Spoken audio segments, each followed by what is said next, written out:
When people experience significant trauma or shock, what happens is the experience captures all of the brain's attention.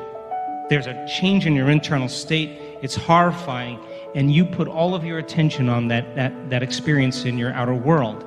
And it's that particular association that starts the process.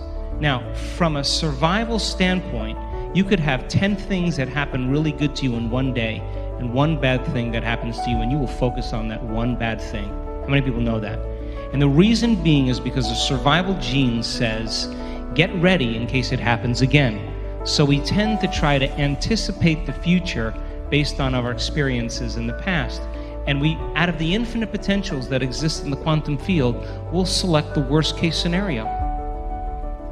And we'll prepare ourselves for that event, because if the worst thing happens, we have better chances of survival if anything less occurs. Does that make sense? So that what people then do then is they have a traumatic event and they replay the event over and over again in their brain. And as they keep recalling the event and they keep reviewing it, they're producing the same chemistry in their brain and body as if the event was occurring. And the body is the unconscious mind. It doesn't know the difference between the actual experience in their life that creates the emotion and the emotion that they're fabricating by thought alone. To the body, it's exactly the same.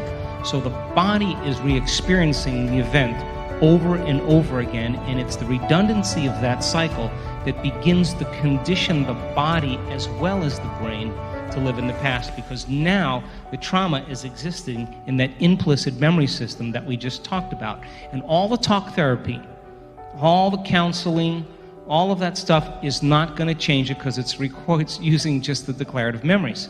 So we've seen a lot of vets in our work heal themselves from post-traumatic stress disorder, and a lot of energy psychology and EFT and EMDR, the energy psychology techniques, are addressing that implicit memory system in the body as well as the brain. And if you look at a functional scan of someone with post-traumatic stress disorder, it's called the ring of fire on a SPECT scan. The whole entire brain is lit up, and that person is literally way out of balance. So in that state, what they're doing is they're constantly scanning the environment in anticipation of anything that's going to come close to that past experience. Now, when you get it right, you say, you know, you guys need to hang out with me because I'm so smart. But what happens when it doesn't happen? That's called anxiety, it's called neurosis, it's called insomnia, it's called OCD, because the brain starts over-focusing. And that over-focused state tends to narrow our mind into a single object. And that's what we do when we're in emergency mode. How have we been trained to pay attention? Tie your shoe, watch the stairs, watch the car. And it's that abrupt release of adrenaline. We think that that's focus. So then when you tend to open your focus, and instead of focusing on matter and objects and things, focus on space and energy and nothing, and open your focus beyond your body and space. We've seen this thousands of times. All of a sudden, the brain starts relaxing and getting more coherent. And all of a sudden, different compartments tend to settle down. So then the person then who's scanning their environment, anticipating that event to occur, if an event even is remotely close to that experience, in anticipation of it, their perception already is releasing the chemistry as if it's in the event, and they'll return back to that same person at the time of the trauma. Does that make sense? So then, what's happening in the brain, what's happening in the field? Well, there's a complete disorderliness that's taking place consciously, in consciousness, in energy, in neurocircuitry, in neurochemistry, in hormones, in genetic expression. The person is way out of balance. And so then the process then is to start creating order and having them get beyond those emotional states. And I always say, forget the event. Forget it. Just work on the emotion. And we have seen this in so many people that have healed themselves of cancer and all kinds of conditions and rare genetic disorders. They got beyond the emotion, and when they got beyond the emotion, the body was finally liberated. And all of a sudden, they're perceiving a whole new landscape that they could never see, because they're no longer looking at their future through the lens of the past. So then the brain is just an anatomical piece of material. And science says that you can literally rewire your brain. You can literally change its function. But who's doing the changing of the brain and the mind? And it's consciousness. Now, consciousness to me has two elements. Consciousness is awareness. Awareness is paying attention. And so then there is a free-willed level of awareness called you and I, the journeymen, the journeywomen, from source down to matter. And we got to this level and we didn't go any further because tiramisu is here, so we stopped. Chocolate, too. So then all of a sudden we drink the wine of forgetfulness and we have to journey back to source. And then as we journey back to that objective consciousness then is the consciousness of the field, observing all of this into reality.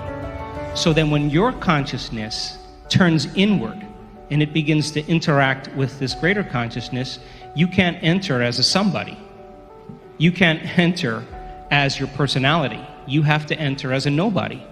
And the element of taking your attention off your body, off your identity, off of things, off of places, and off of time, leaves you as pure consciousness. So then now, all of a sudden, the brain starts moving back into orderliness because the operator's gone, and all of a sudden, you start getting that kind of synchronization that takes place called coherence. So then, as the autonomic nervous system, which is a self-organizing intelligence, begins to create order where there's disorder, all of a sudden the upscaling of biology begins to change. So consciousness, the free-willed you and I, is animating a body to produce different levels of mind. That objective consciousness, which is the field, is what we interact with. And so it would be a good idea then, if all of your attention is on your environment, to close your eyes and disconnect from your environment.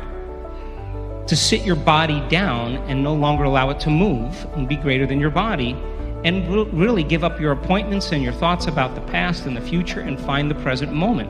And if you are going to create something by thought alone, then you have to become thought alone.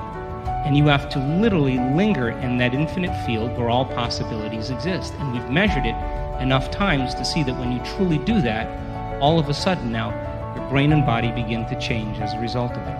I'd like to add something to that.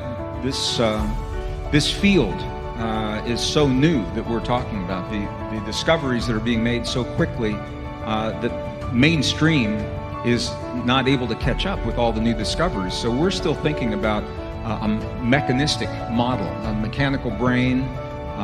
Consciousness is, science is still struggling with that.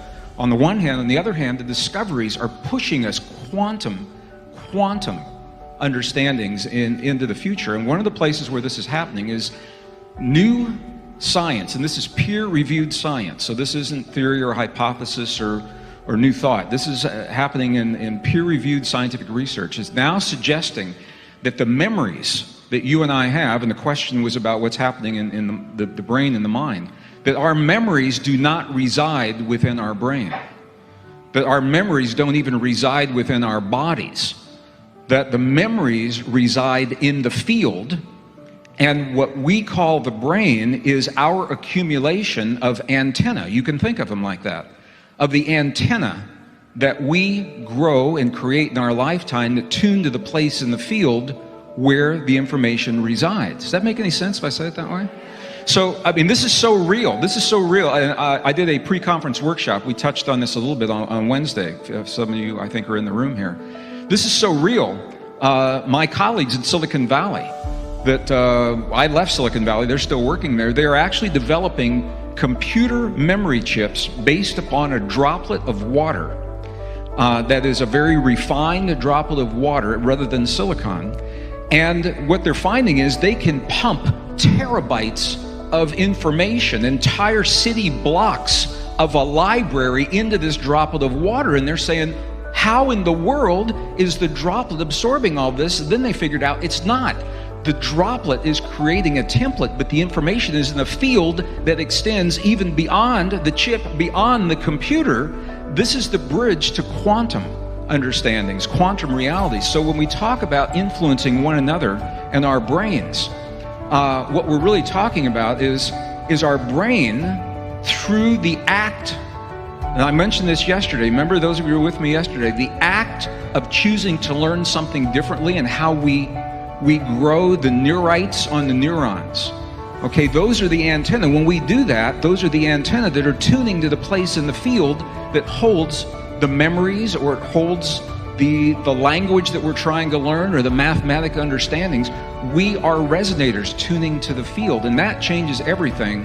When you think about science of mind and why it works the way it works, when you think about remote healing, when you think about entanglement, remote viewing, all of those things, it puts a whole new spin on all of that. So I just wanted to we'll probably build on this as we go through this conversation. Yeah, thank you.